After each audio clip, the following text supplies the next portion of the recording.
My fiancée rolled her eyes and said, "They were just teasing you. Learn to take a joke."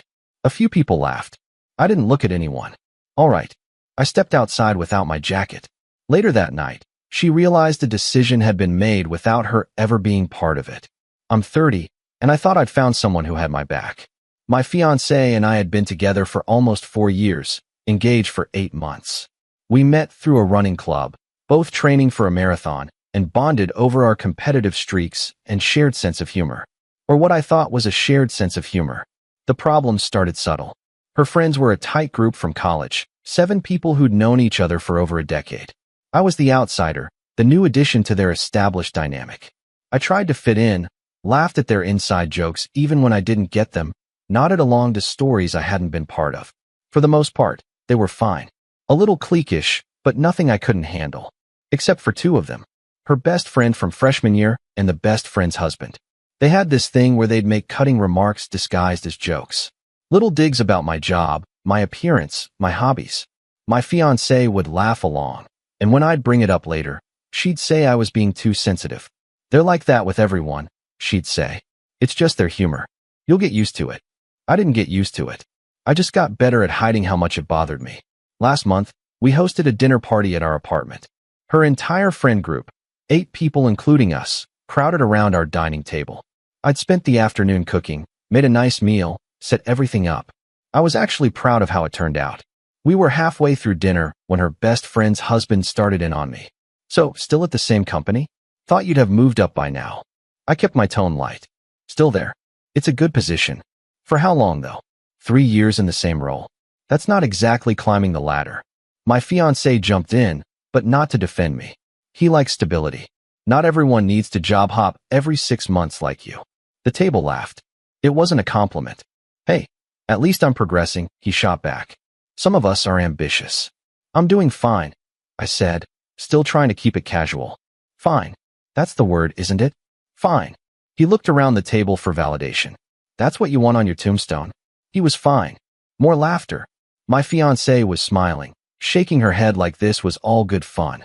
I set my fork down carefully. "Can we talk about something else?" Her best friend chimed in. "Oh, he's sensitive tonight. What happened? Rough day at your fine job." "I'm not sensitive. I'd just rather not spend my evening being insulted in my own home." "Insulted?" The husband leaned back, hands up in mock surrender. "Bro, we're just talking. If you can't handle a little ribbing, maybe you need thicker skin. Or maybe you need better material than making fun of someone's career." The table went quiet. My fiancée was looking at me with this expression I'd seen before, like I was embarrassing her by not playing along. "It's just jokes," she said, her voice tight. "Jokes are supposed to be funny. They are funny. You're just being..." "What? What am I being?" "Difficult. You're being difficult." Her best friend's husband laughed. "See? Even she knows you're overreacting." I looked at my fiancée, really looked at her, waiting for her to say something, anything, that would indicate she was on my side, that she understood why this wasn't okay. She rolled her eyes. "They were just teasing you.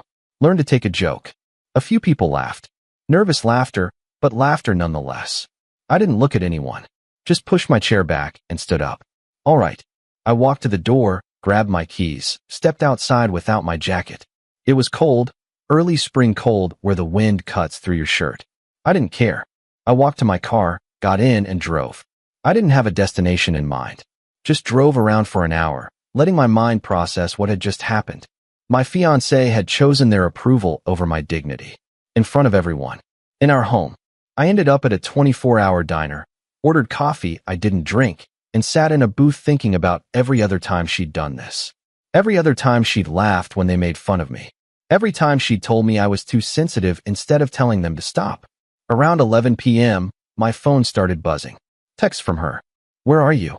Everyone's leaving. This is embarrassing. You can't just walk out of your own dinner party. Call me." I didn't respond. Turned my phone face down and stared out the window. By midnight, the texts changed tone. "I'm worried. Please just let me know you're okay. This isn't funny anymore. You're scaring me." I texted back. "I'm fine. Need time to think." "Think about what?" "You completely overreacted." I put my phone away and ordered a piece of pie I also didn't eat. I got home around 1 a.m. The apartment was dark except for the living room lamp. She was on the couch, waiting, arms crossed. Where have you been? Out. Out where? For 3 hours. Does it matter? Yes, it matters. You embarrassed me in front of my friends. I set my keys down slowly. I embarrassed you. You stormed out of our dinner party because you couldn't take a joke. Do you know what they said after you left? I can imagine. They think you're controlling. That I can't even have friends over without you making a scene. That's what they think. Yes. And what do you think? She hesitated. I think you made things weird when they didn't need to be. They spent the evening mocking me. In my home. At a dinner I cooked. And when I asked for it to stop, you took their side. I didn't take anyone's side. You told me to learn to take a joke. Because it was a joke. You're acting like they attacked you. They did attack me. And you let them. Oh my God, you're so dramatic. This is exactly what they're talking about. You can't handle normal social interaction. I looked at her for a long moment. Really looked at her. Saw someone who valued her friend's entertainment more than my respect. I'm going to bed, I said. That's it. That's all you have to say. For tonight, yes. I went to the bedroom, closed the door, and lay there staring at the ceiling until sunrise. Update 1. The next morning, I woke up before her, made coffee, sat at the kitchen table, and wrote out everything I was feeling. Not for her, just for me. To organize my thoughts. By the time she came out of the bedroom around 9 a.m., I'd made a decision. We need to talk, I said. She poured coffee, didn't look at me. If this is about last night, it is. I'm not apologizing. You embarrassed me. I'm not asking you to apologize. She finally looked up. Then what? I think we should postpone the wedding. The coffee mug stopped halfway to her mouth. What? I need time to think about whether this is the relationship I want. You're breaking up with me because of one dinner party?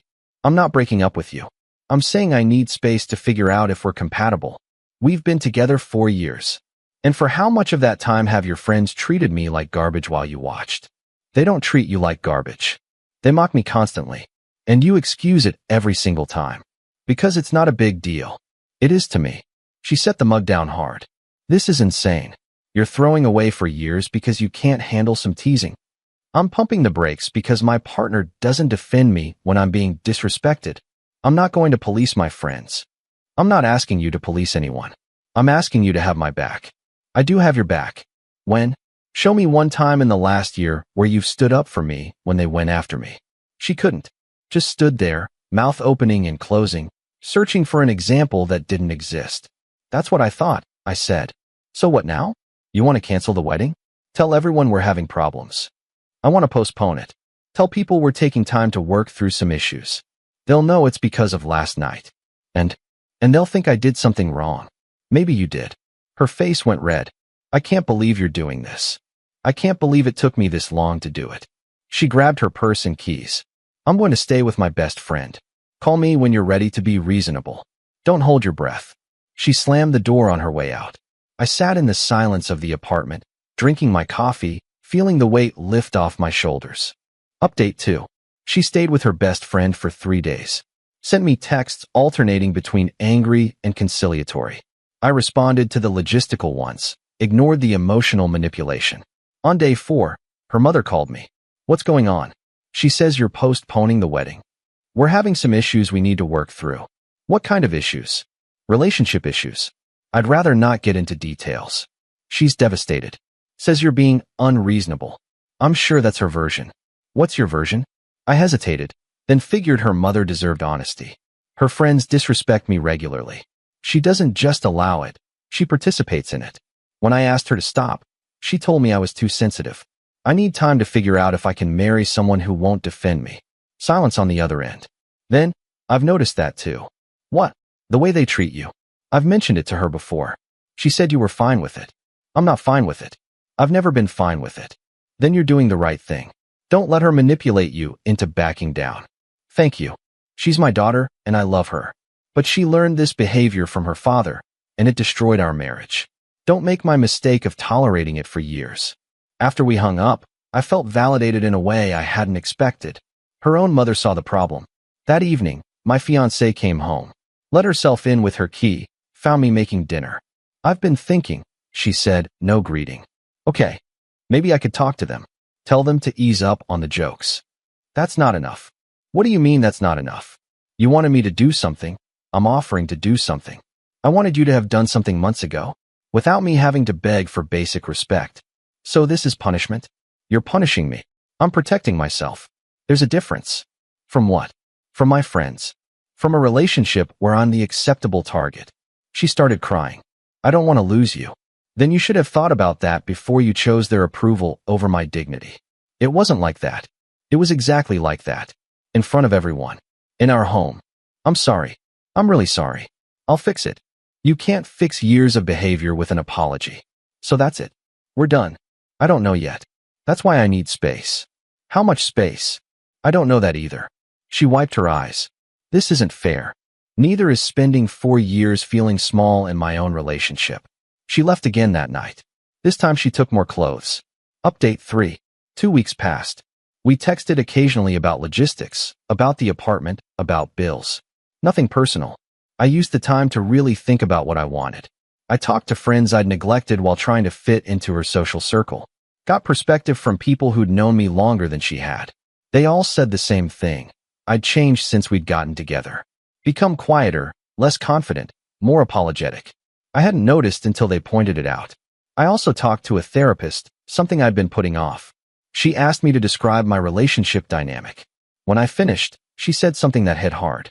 It sounds like you've been working very hard to make yourself smaller so she can stay comfortable. That was it exactly. 3 weeks after the dinner party, my fiancée texted asking if we could meet. I agreed to coffee at a neutral location. She looked tired when she walked in, sat across from me, and immediately started talking. I talked to my friends, told them they needed to stop making fun of you. What did they say? They said they didn't realize it bothered you, that you always laughed along. Because that's what you told me to do. I know. I was wrong. I should have stood up for you. Yes, you should have. So can we move past this? Start over. It's not that simple. Why not? I apologized. I talked to them. What else do you want? I want to know that you'll prioritize our relationship over their opinions. I will. I don't believe you. Her face crumpled. What can I do to make you believe me? I don't know if there's anything you can do. The trust is broken. So we're done? For years, and we're just done. I didn't say that. But I'm not sure we can fix this. I love you. I know. But love isn't enough when respect is missing. We sat in silence for a while. She was crying quietly. I felt bad, but I also felt clear-headed in a way I hadn't in years. I need more time, I said finally. How much more? I don't know. But I know I'm not ready to plan a wedding with you. Are we still engaged? I looked at the ring on her finger, thought about what it represented. A promise to build a life together, to protect each other, to be on the same team. I don't know, I said honestly. She took the ring off, set it on the table between us. I don't want to wear this while you're deciding if you want to marry me. That's fair. This is really happening. Yeah, it is. She left the ring on the table when she walked out. I sat there for another hour, staring at it, before finally putting it in my pocket. Final update. It's been 2 months since that dinner party. The ring is in my sock drawer. We're officially broken up, though we haven't made it public yet. She moved back in with her parents. I kept the apartment. Her friends have been texting me, trying to apologize, trying to explain. I haven't responded. The husband who made the career comment sent a long message about how he was just busting balls and didn't mean anything by it. I deleted it without finishing. My ex-fiancée texts every few days. Sometimes apologetic, sometimes angry, sometimes just sad. I respond minimally. I'm not trying to hurt her. I'm just done. I've started running again, training for another marathon. Reconnected with old friends, picked up hobbies I'd dropped. Started feeling like myself again. Last week, her mother called to check on me. Said her daughter was struggling, but she understood why I made the choice I did. Told me she hoped I'd find someone who treated me better. That conversation meant more than any apology from my ex ever could. I don't know if I'll ever put that ring back on her finger. Right now, I don't want to. Right now, I'm learning to take up space again without apologizing for it. She wanted me to learn to take a joke. Instead, I learned to take myself seriously. To value my own dignity over someone else's comfort. Turns out that was the lesson I needed all along. Edit. People keep asking if I think I overreacted. I've thought about that a lot. Maybe walking out without my jacket was dramatic. But the point stands. I'd spent years swallowing my feelings to keep the peace. One dramatic exit doesn't erase years of me being the reasonable one while everyone else got to be cruel. Edit 2. For those saying I should have communicated better earlier on, you're right. I should have. But I did communicate. Multiple times. In private. It didn't change anything. Sometimes people don't hear you until you stop talking altogether.